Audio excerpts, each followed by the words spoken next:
not really sure how they get these opinions because I've only played, 2 games? But I guess that's nice of them to say, but, that doesn't mean anything. Talk is cheap. I got to go prove this. All right.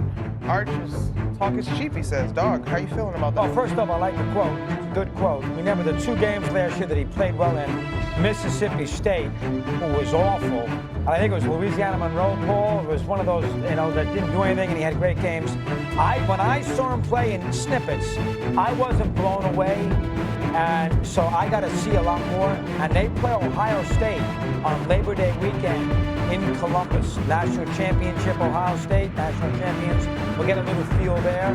He'll be right in the mix because Texas is Texas. They have plenty of opportunities. They do play at Georgia later in the year, and he is going to be good, but I'm going to be a little reticent. Here's the schedule. Little reticent about saying he's the Heisman Trophy favorite as the season begins. Doggy, I can't believe you're using such a small sample size.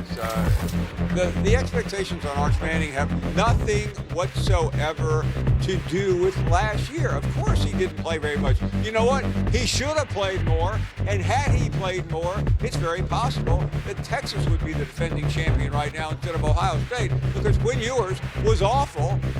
He made a mess out of that game against Ohio State in the semifinals in the Cotton Bowl, and Steve Sarkisian, who I think is a great coach, should have changed quarterbacks, but he was loyal to a fault. So Arch gets his chance now.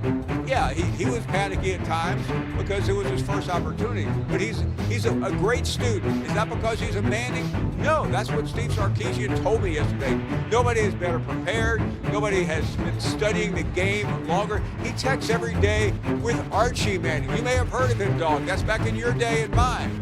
But the point is, he did everything. Just because you do well in media, and he was brilliant yesterday, he didn't answer a question wrong. He even threw barbs at Steve Spurrier for throwing barbs at him. He is just a total package. Is he the Heisman Trophy winner today? Of course not. But I think he'll have a reasonable chance at the end of the season. And you're worried about Ohio State. Tell me who their quarterback is, doggy. Julian Sayin. He's never played. He spent 15 minutes at Alabama when Nick Saban was there, and the second Saban left, he flew the coop. I'm not that impressed. I am impressed with Arch Manning, and I'm very confident that Arch Manning and Texas will go up there on Labor Day weekend, as you said, and win that game. I'm impressed with Arch Manning based on how he handled those questions, which, let's be honest about this. The reason he's the Heisman Trophy favorite right now in large part is because of his last name. That helps the Vegas betting markets. You mentioned the sample size, Monica. What was it, 1,000 yards, 13 touchdowns, 95 pass attempts in the last 2 years, 2 starts. So not enough of a sample size to anoint him when you look at all the other quarterbacks in college football right now. Cade Klubnik threw 36 touchdowns last year. He's a preseason Heisman Trophy favorite. Garrett Nussmeier, of all the quarterbacks returning to college football, has the most passing yards from a year ago and another year in that offense at LSU. Dante Moore, don't sleep on him, the UCLA transfer who's now at Oregon. There's a lot more quarterback star power in college football this year than there was a year ago. Not saying that Arch can't get it done. I mean, certainly he goes up to the horseshoe. If they win there in week 1, that's the tone setter for the season. And we're all talking about him being the real Heisman Trophy favorite at that point. I think it's a little too early to anoint him, given he hasn't played that much. He was a backup for the last 2 years, but I like the way he's handling his business. All right, let's broaden out the conversation. Obviously, we'll be Manning watch all season long at that particular position and for the Heisman. But at large, you guys, who are you taking? Is it going to be the SEC or the field to win the Natty, doggy? Well, first off, Paul must have been watching Vanderbilt highlights when he missed Ewers, who on a 4th down completion beat Arizona State. And then the next week, or the week before, scored 50 points against Clemson. So to kill Ewers is totally out of line. But that's another point here or there. I'll take the SEC. LSU is going to be very good. Alabama's going to be good. Obviously, Texas is going to be good. Georgia's Georgia. Florida's good. South Carolina's got a pretty good quarterback. Missouri's competent. That conference is so much better than all these other conferences, top to bottom.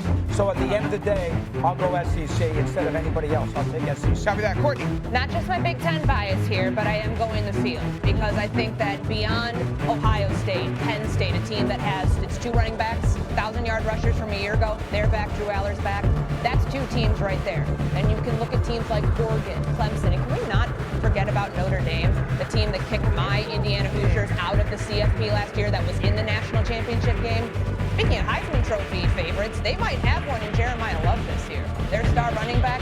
There's such a balance of power in college football that we're seeing shift. It's not just the SEC dominant run every single year. You can go ahead and pencil Georgia, Alabama, LSU, all the teams that you mentioned. They're going to have some competition this year, so I will take the field over the SEC. Okay. Tie break to you, Finebaum.